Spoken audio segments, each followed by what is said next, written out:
Live from the Spill Studios located behind a liquor store off the I-35 interchange, it's time once again for a couple of cold ones with Corey and Carlisle. Actually, this week is brought to you by Salt Lake City, Utah. I'm at the Spill. Wait. I was about to say I'm at the Spill Festival. I'm at the Sundance Film Festival. Actually, I just finished the last movie tonight at the last day of the festival. So yeah, I'm calling you from out of the state. So you're the only black man in Utah? No, with Sundance in, there's about 3 of us. So So you have tripled yes, the amount of black people they have in Utah. they got to have somebody pick up the trash at the end of the festival. So yeah, they let us all come in and promptly chase us out after it's done. Nah, man, it's been cool. I came in for the tail end of the festival. I got in on Thursday, and we caught about 10 movies, and we got to see the festival winners, which is the best films that were either considered by the jury to be best drama, or they had best documentary, or they had the grand jury prize, and then they had the audience award. So we got to see all those best stuff films at the last day, and it was actually a lot of fun. So yes, having a good time, man. It's fucking cold here, but everything's cool. How you doing? I'm doing really well. It's been a crazy weekend. What happened now? Well, not for me. I mean, just the stuff that's been going on since Friday has just been, things in the news, things in the media, just craziness is going on. I don't know how detached or involved you are out there, but it's been a weird weekend. Well, what's been going on? What have I missed? Well, the big thing is Amazon. Amazon.com went to war with a publishing house, Macmillan Publishing. Is this because of this iPad deal that's going on? Well, it's about the Kindle, but the iPad plays into it. I mean, the iPad has come in and kind of shaken up the way people are looking at not only the pricing of digital books, but also the way they'll be distributed now, and everybody's fighting over what's going to be the next big e-book or reading device, and so right. Well, Amazon owns the Kindle, and Amazon's been prepping for Apple to try to kill them because that's what Apple does. Apple doesn't play nice. They play for keeps. And so Amazon's had the Kindle for a while now, and they've been worried about Apple doing something. And so what they decided to do was they knew that Apple was not cheap. So they set a price point at $10. You cannot charge more than $10 for an ebook on the Kindle. That's just how it's going to be. And one company said, yeah, no, you're full of shit. We're going to charge what we want. If we want to charge $15 for a new release, we will. And as a result, Friday night, Amazon took every Macmillan book, digital and hard copy, off of being for sale on Amazon. Oh shit, it's on now. Yeah, well, it was on, and it was on all weekend, and Macmillan was really smart, and they mobilized their authors and essentially just told their authors, look, these guys are trying to screw you out of money. You get paid off a percentage of the total MSRP, and X percent, be it 5% or 10% or 15%, whatever, of $15 is 50% more than that X percent of $10. And Amazon wants to screw you out of that because they're fighting with Apple. So screw them. So all the authors got all their fans rallied up this weekend. And so everyone was hating on Amazon. And Amazon just a few hours ago blinked and put all of Macmillan's stuff back on the site and had a little note to Amazon buyers about how where Amazon was shifting the blame onto Macmillan and saying, we think $10 is a fair price point, but clearly they want you to pay more. Yeah, I bet they did blink, especially after Macmillan did that drive-by on Amazon when those workers came out and Macmillan came by in a Cadillac, hey, motherfucker, like, hey, shit, we don't want no East Coast, West Coast publishing thing going on. It's not Blackmillan. It's I'm sorry. You got to clarify, man. I mean, I told you I'm in Utah. I can't hear too well. It's a long way for this signal to reach. But no, there's a lot that's happening with this whole ebook shakeup. There's going to be a lot more that's happening because Apple's going to be charging more than Amazon. But what Apple's going to do is they're going to right now they're probably not going to do it right off the bat because Apple's going to sell books out of their own store just like they do with their music. But Apple's going to be selling books that think about like 13, 14, 15 bucks ebooks. Yeah. And I guess their argument is that, well, with this new iPad, they'll be able to also not only give you text, but you'll have other media, like pictures and video that will go alongside the book itself. So it'll be more of an experience than just reading. I got to tell you something though, man. Now you know me. I'm on a Macintosh computer right now. I have an iPod. I have an iPhone.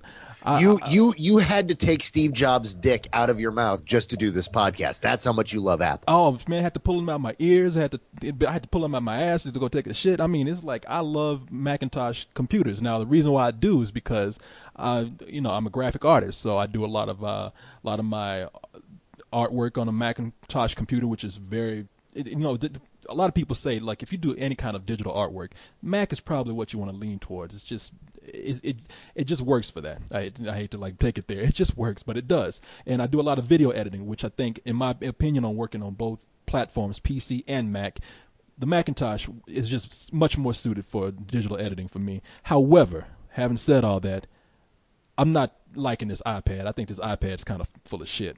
Well, everybody's bagging on the iPad. I have never seen something so maligned as just right out of the gate like that. I mean, Pee Wee Herman did a bit on the iPad. Oh, that YouTube video?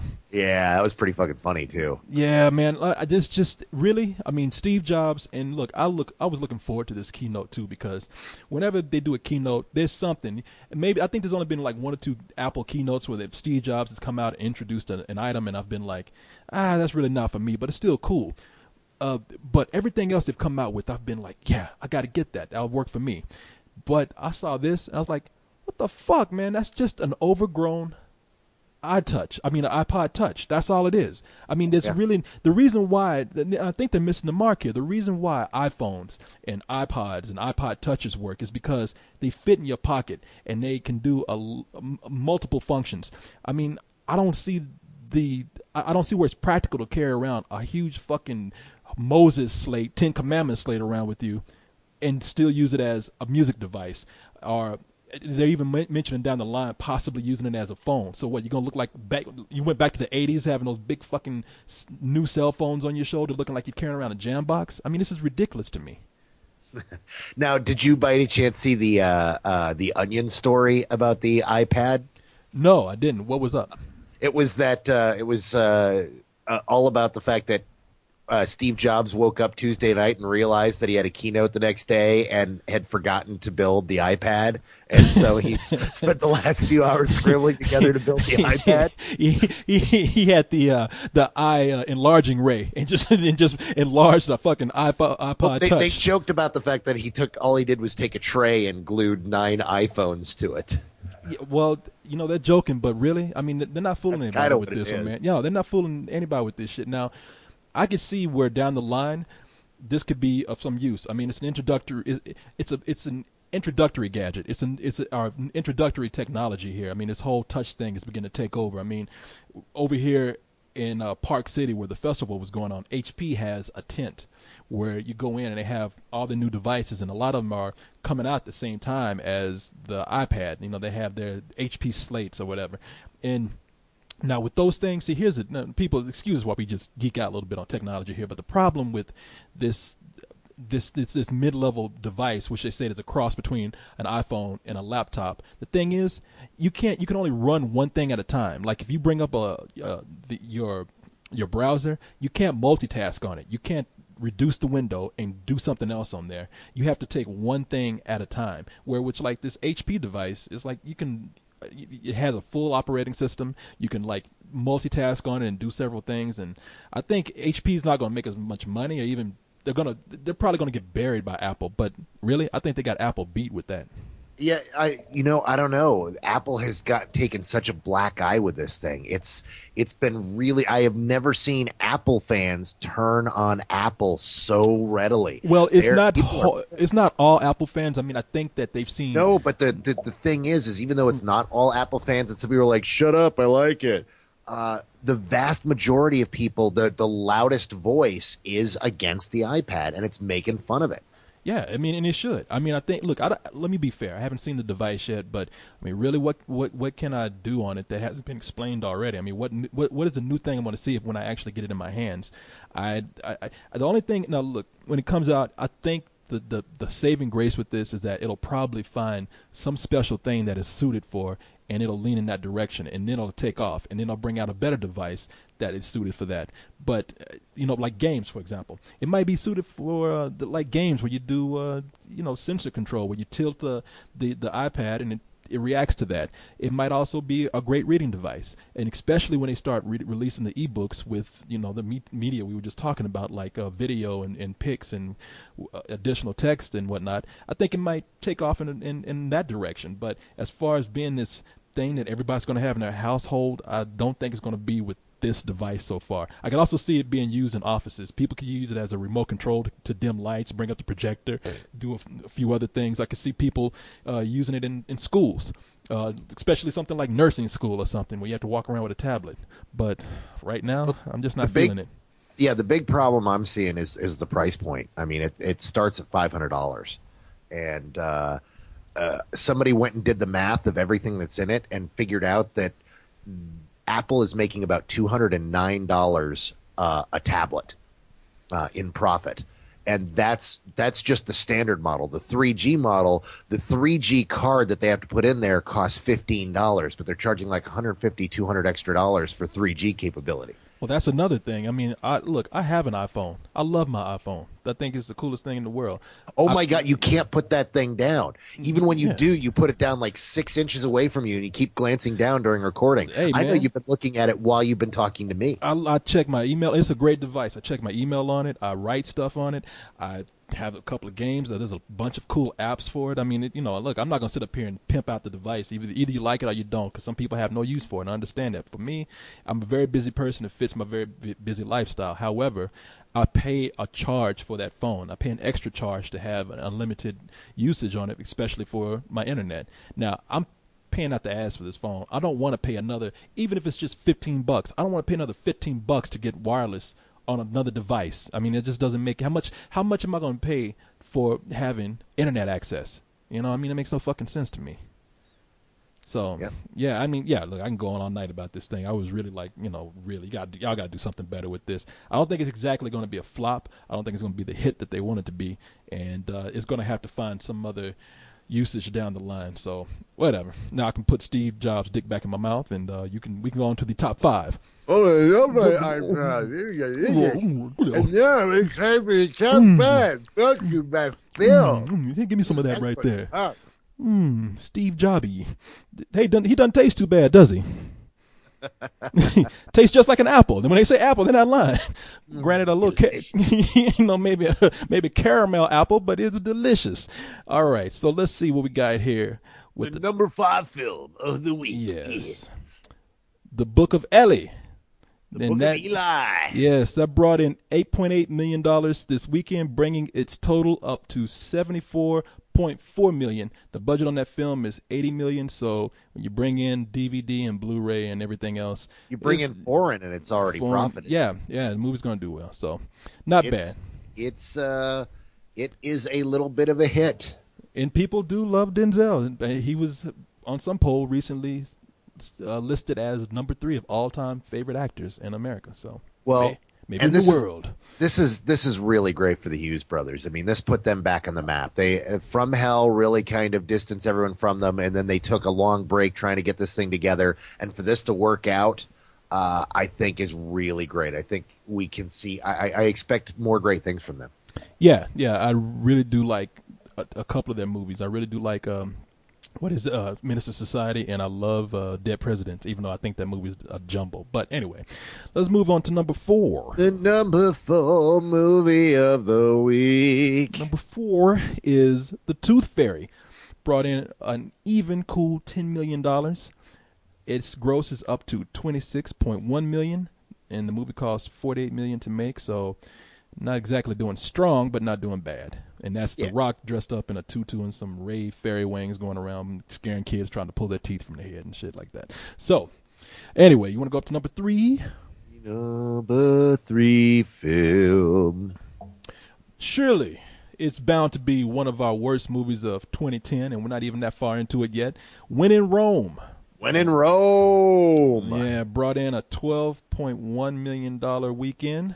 and its total is $12.1 million since it's the opening weekend for that, and it's not a great opening, not one of the worst, but not good business. So. No, and it's a shitty movie. This movie's horrible, man. I mean, it really is a lazy film. I mean, I can't tell you.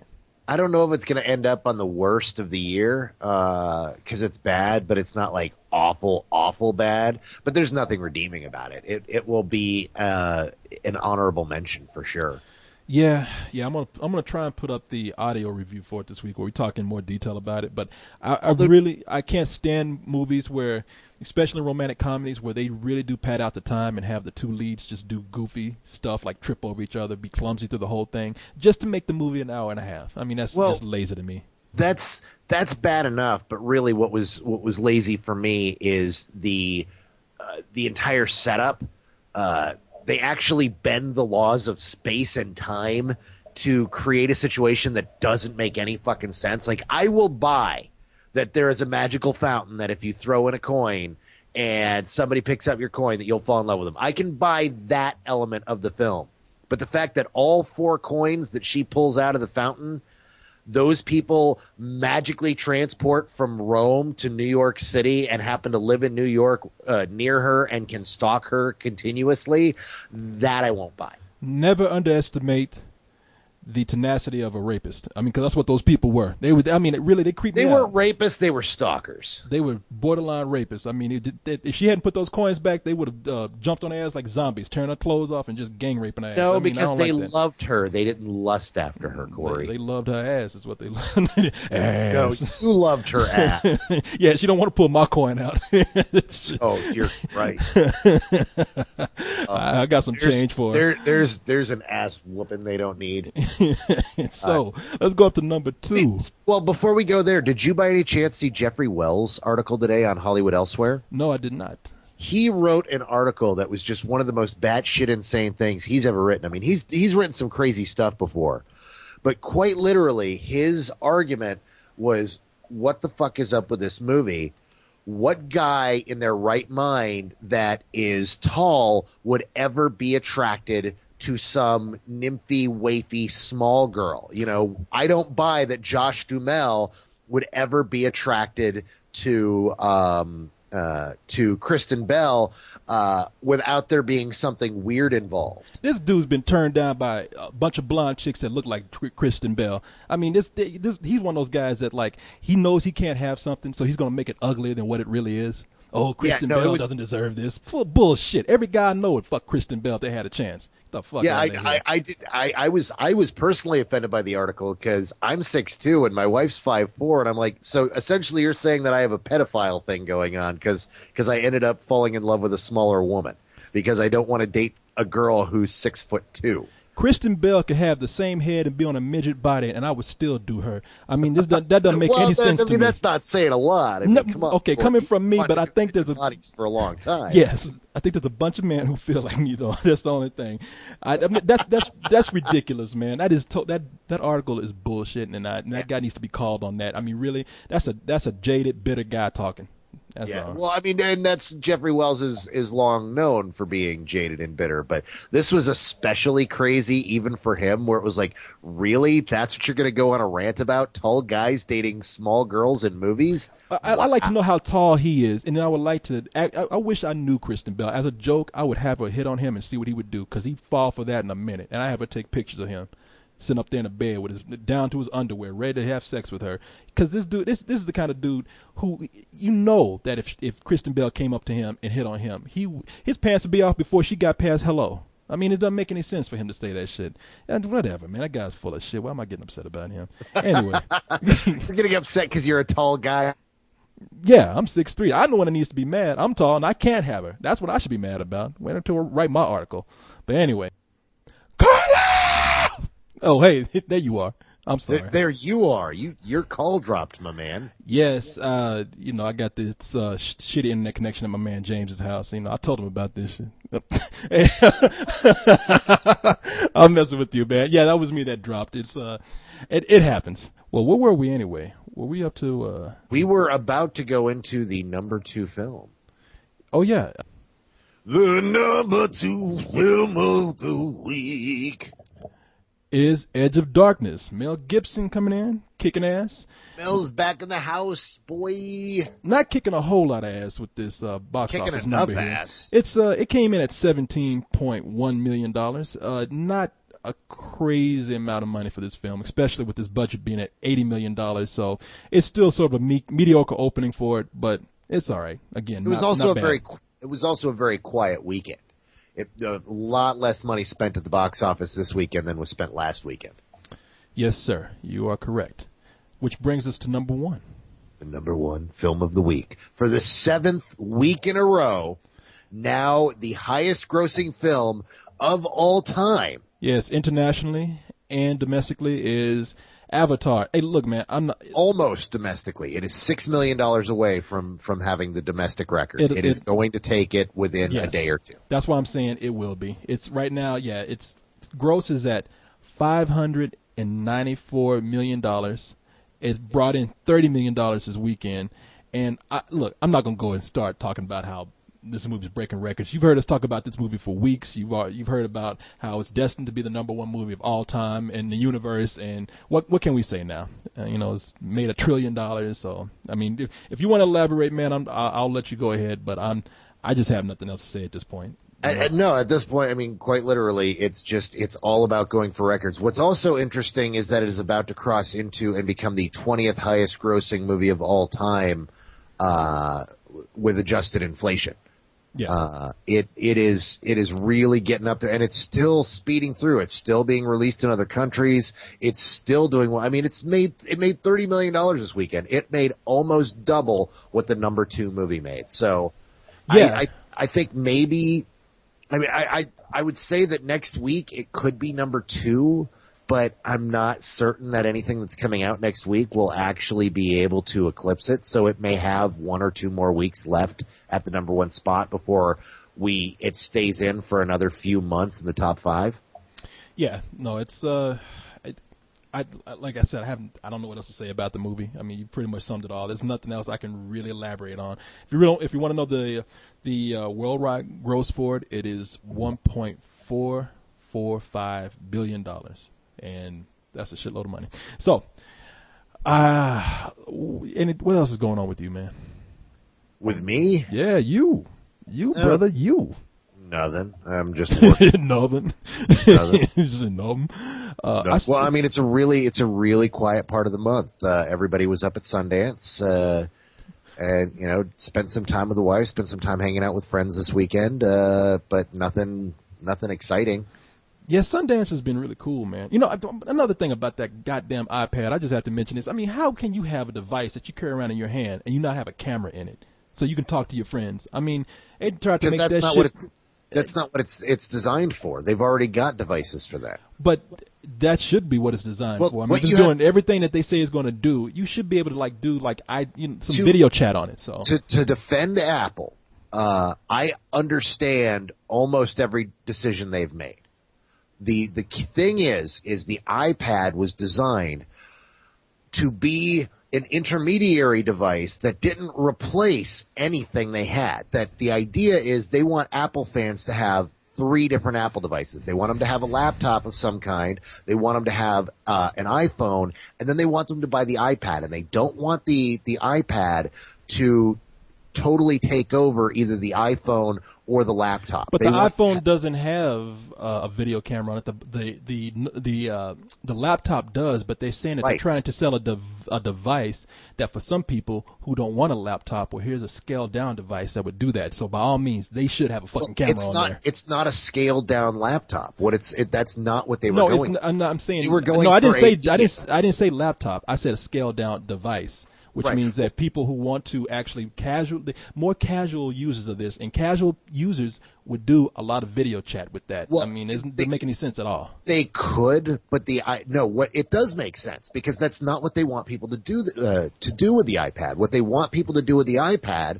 is to use it as a media device. It is a media only device. That's why there's no USB port. That's one of the other complaints that you didn't bring up. You cannot plug in a CD drive or or a DVD drive or any type of flash drive or anything into this. Well, I don't have a problem with that because it doesn't need a USB drive. I don't know why people even complain about that because it is not a laptop and it's not something that you should use as a storage device. It's not something that you should use as a laptop device. But if they're talking about the uses that you have for it being able to, it could range from like casual stuff I was just mentioning to business stuff. If people are using this in offices and they're using this in boardrooms, I mean, why would you not be able to have video chats with other people and who are with people that you're having meetings with across the world or across the country? If you're laying down on the computer and you're listening to music on this device and you're browsing also on the net, why would they want teenagers to have this? Teenagers talk a lot. On devices, a lot of devices. Yeah, but the thing is, though, is that they already make devices that do that. You can do that with your laptop. The idea of this is to solely be an e-reader that can do more than the Kindle can. It's a super e-reader. It's supposed to be an e-reader that plays music and that can connect online and can do light stuff, but they don't want any major overlap with the iPhone or their laptops. Well, I don't agree with that. That's what they're thinking. It may not be a smart idea. I'm not defending it as no. An idea, Let me tell you why they didn't put. That's what they're going for. Let me tell you why they did not put a camera in there. I can tell you exactly what they were thinking. They wanted it to have a certain price when it came out, and they didn't want to put too much stuff in there that would raise the cost, and that is why they have not put that. I camera thought that in too, there yet. but cameras are not expensive, and it looks like they're making over $200 profit on each iPad. They could have afforded a camera because that was my comment too until I found out. Somebody did the math on all the innards of the iPad and said, well, here's what this touchscreen costs, and here's what this processor costs, and here's what this hard drive costs. And in raw materials and assembly, they're going to make over $200 an iPad. They could have put in a camera because cameras are so super cheap now. Yeah, they are super cheap, but to actually fit one in that device, that would have took some. The cost of putting that thing together to put a camera in there would have raised it up. I mean, I honestly think what their thinking was that their fan base loved them so much that their fan base would buy a relatively redundant device that didn't have all the bells and whistles that made it a replacement device, but made it the intermediary. Hey, I'd really like to read a book, but I don't want to take my laptop. Yeah, no. But the iPhone is too small to read a book on, so that's what this is. Yeah, what they've done is they made an e-reader. They made a fancy e-reader and tried to pass it off as something bigger than that, and that's not what it is. No, I think everybody else built it up to be bigger than that. That they wanted to make a fancy e-reader, and everybody, when they knew a tablet was coming, was daydreaming with rock hard hard-ons about how awesome this device will be and how it will change their lives forever. And then it comes out, it's like, oh, it's a fancy e-reader. Well, watch that keynote because Steve Jobs himself is building this up to be this incredible device when it's just a big iPod Touch and an e-reader, a fancy e-reader. Granted, that might be a great thing for it. And I hate them talking about you get this. That's what he's saying. He's like, you get this great, you get this great experience, a better experience of using your browser on this computer than on a laptop. I'm like, well, on my laptop, I get Flash media on it, and I get to do other things while I'm also browsing the internet. So that's bullshit too. So don't give me that shit. Anyway, I don't know. I'm harping on this shit because you're bitter about it. That's why. No, and you finally get to talk about it. Yeah, you know what? I'm not bitter. I just finally just said, wow, they finally came out with a device that I can't defend at all. I mean, there's nothing here that I can actually argue with, and I know some people who aren't even Mac people who are saying, wow, this thing is cool. And I'm like, well, you haven't played with an iPhone or, I got to be honest, computer. I'm kind of interested in it. And when I say kind of, I mean kind of. Like I was talking to Cyrus the other day, and Cyrus was going off about how there's no reason to have it and it's just crappy. And I'm like, look, I've been wanting to get an e-reader, but part of my problem is I don't want to drop $300 on an e-reader and have it only be an e-reader. I mean, why would I pay $300 for a device that can't do anything but show text? Well, you know, at that level, I should have the ability to play MP3s or surf the net or something else. And that's what Steve Jobs came out and said, oh, hey, Carlisle, you want that? Well, we're going to make one. And now I'm very cautious because I don't like Apple. I don't like the fact that you can't upgrade your parts. You can't do anything to it. You have to take it in and have a genius deal with it. They're designed with planned obsolescence. You can't just replace the battery. You won't be able to replace the battery of your iPad when it goes out. You'll have to take it in and either get a new one or have them replace it for an exorbitant fee. And the fact that they control, you can't put your own software on there. You have to buy the software from them, and they have to approve it. So anything that makes your life easier that contradicts with something that they want to charge you for will never make it through. Well, yeah. I mean, like I said, look, I'm not a Mac fanatic, as you can tell by me No, talking about this. no. But no, I'm not talking about you talking about me. I'm just saying this for anybody out there. I'm letting people know, like, look, I defend the products because they work for what I need them for. And like I said, they do a lot of multimedia stuff that I love them for. And I know when I buy this computer that I don't want to take apart my computer. I want to build a computer. I don't want to do anything but use it for certain functions, and I want it to work right out the box. And this is what it does. Yeah, for other people who like to add stuff to their computers, take it apart, build stuff, and be able to even to the point where you find a lot more media for it online. I mean, yeah, definitely buy a PC. There's certain things you should do, but for people who want a really cool e-reader, yeah, that iPad I think would be perfect for someone like you, man.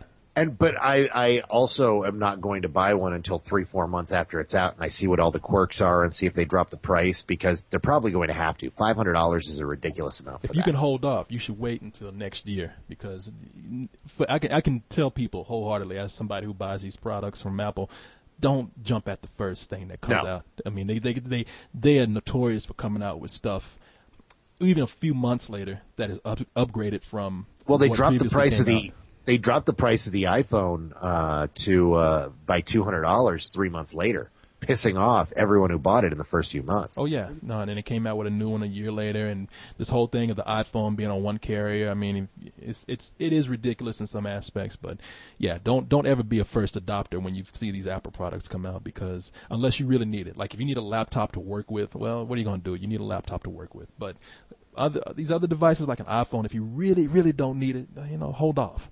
So anyway, and you know what? Over here at Sundance, I saw a movie that I think you really like. I told you about this last week, Buried. Yeah. Really I've seen cool, the trailer man. for that. Yeah, that was. It's amazing what they can do with a fucking box, a flask, a snake, and a lighter. Oh, and a cell phone. So there are no flashbacks. There's nothing in the. It's all him in the box. When they say it's an hour and a half of Ryan Reynolds in a box, it is an hour and a half of Ryan Reynolds in a box. And it's good? Yeah, it really is one of the most imaginative films I've seen as far as the camera work and how they are actually able to fit that much story into such a confined space. Yeah, it's cool. It's a really cool movie. It didn't win any major awards here at Sundance or anything, but it's But it doesn't need it. It already has distribution. No, it has. It was the first one to get picked up for distribution at Sundance, and it's one of those movies that's gonna play on people's claustrophobia and do well because of that. It's gonna be iffy how people take the movie all the way through, but really the movie deserves credit for at least attempting to do what it did and pulling it off halfway. If you don't think it succeeded all the way through. So yeah, a lot of stuff to recommend that movie for. That director is going to get a lot of work. I think his last name is Cortez. I can't remember his first name, but he's going to get a lot of work out of this. And the cinematographer is the same guy. Now I don't know this guy's name. The cinematographer was the same cinematographer on. Somebody told me on A Single Man, which the Colin Firth movie, and I love that movie for the cinematography. And this guy's I think 25, if I heard correctly about this guy. And this kid is doing some amazing work. What he did with the camera moves with a coffin, and it's not how much camera movement can you get with somebody in a coffin. Well, this kid did it. So, yeah, you're gonna like this movie when it comes out a lot, I think. So, right on. So, what else is going on, man? Have you heard about the Miramax closing? So it's finally bit the bullet, huh? Yeah, they finally Thursday Disney shuttered up Miramax for good, and they've put the entire Miramax catalog on the auction block. Really? Yeah. They told the Weinstein straight up, hey, you can have Miramax back for $1.5 billion. Miramax didn't have enough money to self-distribute films this year, so they can't do it. Apparently the current going price I heard was $700 million for the catalog of films, and that Summit Entertainment is bidding on it. Really? Summit Entertainment? Now, that's the Twilight people. Yep, that they have all that money from Twilight, and flush with funds, they're looking at buying a catalog that they can build up, and then, they can, release along with, the films that they've got going now, like the Twilight films and Jump and Knowing and several of the other films they've put out. So that means if they buy their catalog of movies, then they could actually release some of those movies that haven't been released, like on Blu-ray yet. Absolutely. In fact, what I'm really interested in seeing is if they buy it, there's going to be a huge profit motive to right away make that money back and start putting stuff out, which means calling up Quentin and saying, give us Kill Bill, The Whole Bloody Affair. We want to release it right now. That's exactly what I was thinking. That's why I said they could take that stuff and release it on Blu-ray, because I think that there's a few Tarantino movies that haven't been released on Blu-ray yet, and so they stand to make some good money if they can get like some good juicy bits from that catalog, I don't think that's. Yeah, well, it's not good juicy bits. It's everything. Well, there's some Miramax movies that some will do better than others, but there's a lot of history in the Miramax library. I mean, before they were even with Disney, and they stand to make some good money if they can acquire it. So, wow, yeah. But I was wondering when that was going to happen. Miramax has been struggling for a while, man. And what happened with New Line? Speaking of studios. Well, New Line just they closed it up and absorbed it into Warner Brothers. New Line was, owned by Warner Brothers, and they were off doing their own things, and they realized that they didn't need to be doing that anymore. They didn't need to have two completely separate film divisions. Warner Brothers was doing a lot of genre stuff, so they were like, look, we're doing the Harry Potter movies, we're doing all sorts of stuff. There's no reason why we can't do genre anymore, and they just shuttered it. Yeah. That's too bad, then. Well, you want to get in some email, man? Sure. Why not? All right. Yeah, we've got a lot of quick questions this week, so let's blow through a number of questions. All right. Let me scroll on down. And some of these will be really quick. Some of them seem a little silly, but there really are a lot of quick questions this week. So let's start off with Master H718. Do you ever think we will see a biopic based on Harry Knowles? Not anytime soon. I honestly don't think they ever will. The thing about Harry is, Harry did some really great things. He's got a really interesting life, but he doesn't have a movie interesting life. He doesn't have a drug habit. He's never gotten into any crazy legal stuff. Nobody's ever set out to really destroy his life. There's not really anything that you can do to make it a really good biopic. It would be a movie of the week at best with the events he's had in his life. There's a lot of interesting stuff that's happened to him, but nothing enough that would make a studio say, you know what, we need to spend some money telling this guy's story. Yeah, and I don't. Like I said, anybody can make a biopic out of anything with the way they say, based on a true story, and they elaborate on that shit to make it something bigger. They consolidate characters, they blow up certain areas. So I mean, they can they can do that with anything. But do I think it's gonna be done anytime soon? No. And maybe years after he's dead. But anyway, what's your other question? Oh, there's several. Richard Kershaw asks, with the recent trend of post-apocalyptic films, do you see a post-apocalyptic movie with a massive budget further down the road? Pun intended. Yeah, actually, they're putting it together right now. The news is leaking out. They're making a fourth Mad Max movie. I was about to say Fury Road. Yeah. And that's going to have a good budget behind it. People are going to be excited about it. And I wouldn't poo-poo the idea of other studios putting out some really cool big-budget post-apocalyptic films. We've already seen a big-budget post-apocalyptic film. It was called I Am Legend. Yeah, so, I mean, it's in post-apocalyptic. I mean, it could be done in several ways. I mean, if you want to think about it, we've had some already, like Zombieland. I mean, what kind of apocalyptic films are we talking about? Are we talking about the kind that's done more realistically, or are we talking about the kind that's done with zombies and monsters and people dressed up in leather walking around? Zombie films aren't, I mean, they're a subgenre of post-apocalyptic, but they very rarely do we see zombie films that take place long after a zombie infection. I mean, but we're getting that. We're actually getting that right now. Like I said, we're getting. There's a few of them, but like they're. The Walking Dead is going to be on.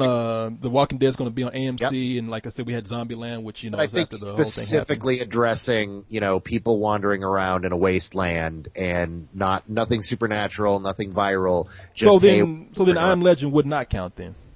Well, it's because I Am vampires. Legend wasn't really supernatural. But it's monsters. Vampires Well, might as well they're- be zombies.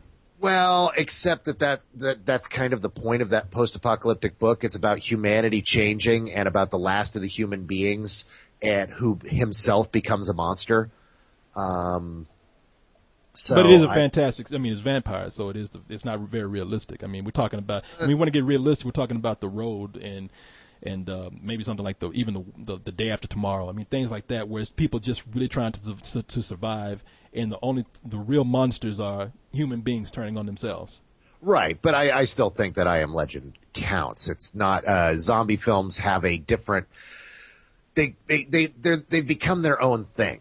If there were only a few of them, they could easily be grouped in. But really, zombie films have their own rules and have their own subsets, and they're post-apocalyptic films that also are themselves apocalyptic films. Because I almost saw I Am Legend as just a sort of an evolved zombie film myself. Except that it was, it's based on a story that came out before stories, and zombie stories evolved from this, and it was written as a post-apocalyptic story, and really, the story isn't about running from monsters, the story is about surviving in a world without people and being one of the last of your kind. Whereas that's not what a zombie film is about. Zombie films have much different thematic content and different kinds of tension.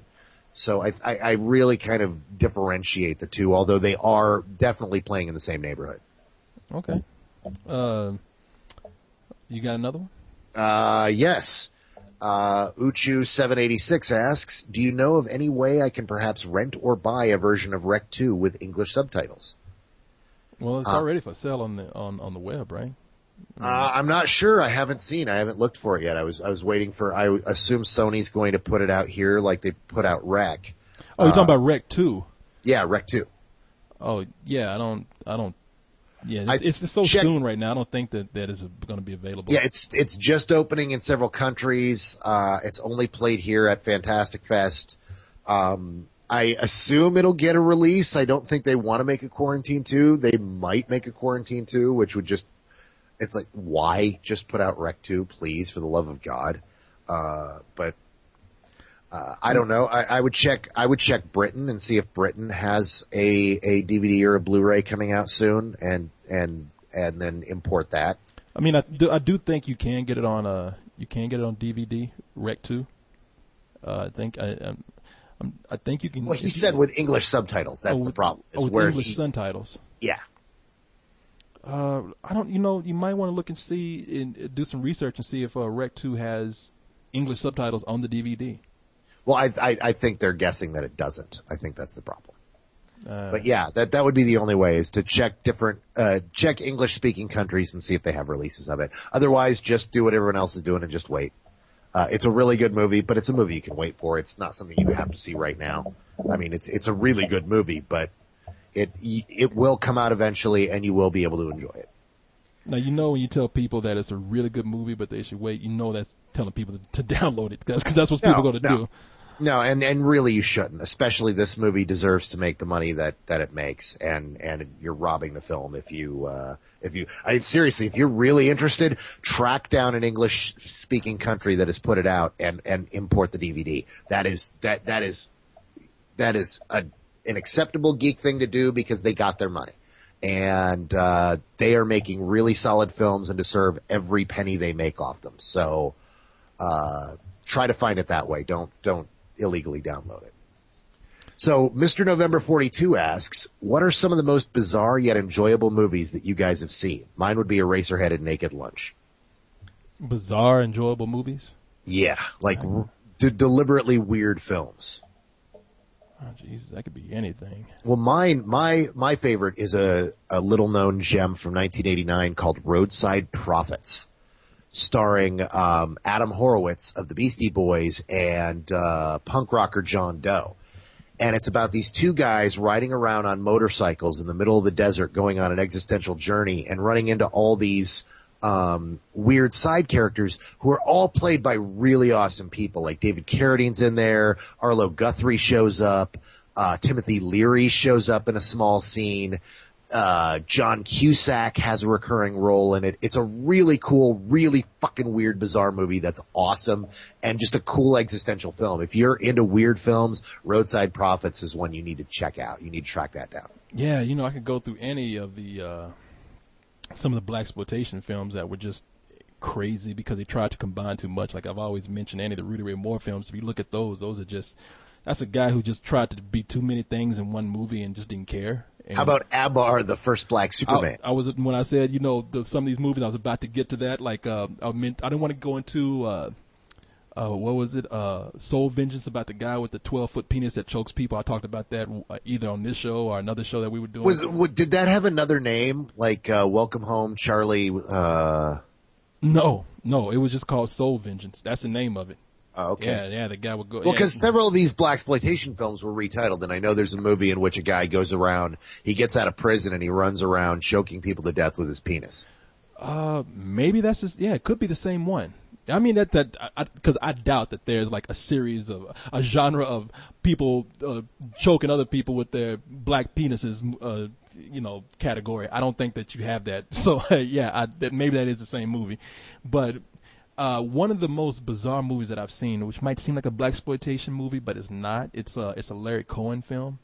It's called Bone, and it stars. Oh yeah, you love Bone. Yeah, Yaphet Kotto, who these people want to get rid of a rat out of their pool, and it's a rich white couple, and they're calling exterminator, and out of nowhere, Yaphet Kotto just jumps over the fence, squishes this rat, and starts to terrorize this white couple. And you think that it's going to be this story about him taking them hostage, but no, it gets weird. Like, they send the guy, I don't even want to say what it is about. It's not what you think it is, though, is all I can say. And it turns into something completely different.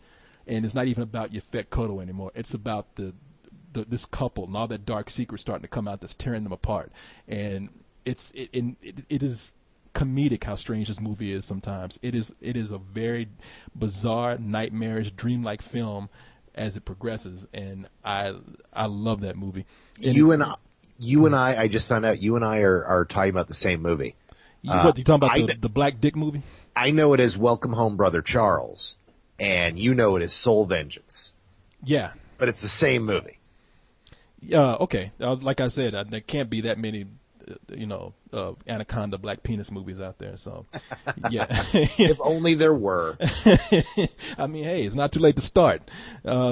Cheshire Cat 676 asks, what movies are you guys interested in February? I'm betting that Carlisle is excited for Valentine's Day. Well, Cheshire Cat 676, you can go fuck yourself. I'm messing with you. I'm not too excited about it. I'm going to check it out, but I'm really turned off by it because it looks just like what we saw last year. He's not that into you.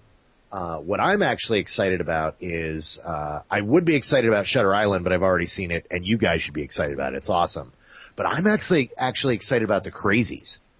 That's being done by Brett Eisner, who did Sahara, which was surprisingly fun. He was the first one to really use Rainn Wilson really well. He had just briefly been on The Office, and everyone's like, oh, that guy's funny. And here he showed up in this film and was really funny. The Crazies looks like a really badass remake, and it's one of those films that when you watch the original George Romero's The Crazies, you go, hey, this is a really cool idea that I'd like to see remade, because they didn't do it all that well because they didn't have the money to do it well at the time. And it's a little melodramatic, and the trailer looks really cool. Yeah, I'm not really looking for, I mean, I'm more curious than I am looking forward to that movie. It's I don't know. I've seen the original. And there's definitely a movie that can be remade, but I don't know how this remake is going to be. So, but I like those kind of movies. So we'll see how that happens. So, what am I looking forward to in February? I'm curious to see how The Wolfman is going to turn out, because the more I see of it, the more I'm thinking it might not be as bad as I think it will be. But we'll see. I'm also looking forward to seeing what this Percy Jackson and the Olympians movie is going to be like. Not because I think it's going to be good, but I want to see if it's yet another film that's going to attempt to like create a Harry Potter type franchise. And Well, it is. have It's the director of Harry Potter, the first two well, Harry Potter well, I'm movies. wondering if they're going to have like this open-ended, like an ending that is open-ended that they're saying is going to lead to a second movie and possibly a third, and then it doesn't do well enough to do anything with. Yeah, we'll see. Well, it's Yeah. based on a 5-book series written by a Texan, of all things. Yeah, no, I know, and I that's what I'm saying. They're snatching up all these books that seem like they have a Harry Potter vibe to it, like they're fantasy books that have several books after them, and we've seen them try with different things, the Vampire's Assistant, the Golden Compass, and a couple other things, and all of those they ended with they promised us another movie. And we didn't get one. And you didn't get one. They just had to end. So if you ever watch this on, not that I think these are great films, but if you ever watch it on DVD or Blu-ray, and then you love the film, and you're like saying, "Wow, I'm hoping they make another one," it's like, well, you're gonna be very disappointed because they're not. But anyway, let me see. I'll go ahead and read one question here, real quick. A lot of people think they can just write every week. And ask you the same question over and over again. Yeah. Or we answered a question of theirs last week, and I'm trying to find people who haven't had a chance yet. Okay, let's see. They say I've been watching a lot of the old reviews on YouTube, and I want to ask you if you guys ever thought about. Oh, wait a minute. Damn it, that's the wrong one. Sorry. Let me see here. I had a good one here. Oh, here it is. Just pulled the rug out of somebody. Here it is. Sorry, sir. It is someone who was wondering. Here we go. This comes from L.R. Gaddick, and they say, does narration in movies like Hitch really help in storytelling? I feel like it's hand-holding the audience, and that's one of the things that they say. They say when you're writing a story, one of the ways it shows that you are probably not a good writer, or one of the ways that you've cheated yourself from really writing an engrossing story is that you've done it through narration, had one of your characters narrate the story as it goes along. And I think a lot of times that is right. I mean, I see a lot of movies where it's just a cop-out to have some narration, but there's a lot of times where narration can actually be used to very creative effect, like when somebody is narrating a story and after they've already died, if you've seen something like Sunset Boulevard, so. It's very hit or miss. It is a weak storytelling device that, when used by a master, can be brilliant. What would Shawshank Redemption be without that great dialogue? The great narration by, I'm blanking on his name all of a sudden, Morgan Freeman. Yeah. There's just some great narration there. You look at what Charlie Kaufman does in Adaptation, where he actually challenges that notion directly and talks about, brings that fact up in the movie itself.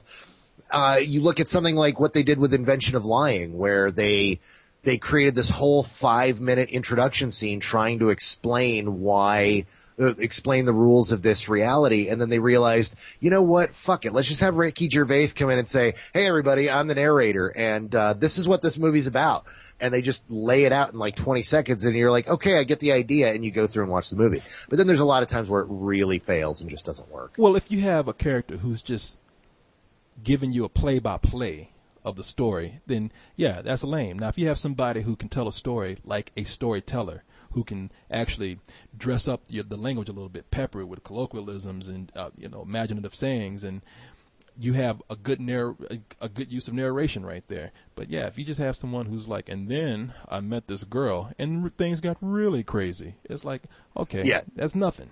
But yeah, I have to go back to Morgan Freeman, because you listen to that narration in that film, and it comes right out of the the Stephen King text of Rita Hayworth in The Shawshank Redemption. But there's just such great lines like, the colossal prick even managed to sound magnanimous. As like that, I love that movie so much, and a large part of that is that great narration. Yeah, if your characters can talk in prose, then that's great. If they talk in just give you just like, if they're John Madden, doing a play. Oh, did you see that play? Hey, he just had sex with that girl. Yeah, all that kind of bullshit. So anyway, hey man, that's good enough for me. for tonight. All right. Well, it was good chatting with you, brother. And when do you get back in town? I get back on Tuesday morning, so I don't think there's any screenings next week, is there? There's one of Dear John, and aside from that, it's a really crazy week. It's just crazy dead. Well, good. I need a break, especially after this shit I went through. So anyway, good talking to you, man. Glad you had a good weekend. And good night, everybody. Good night.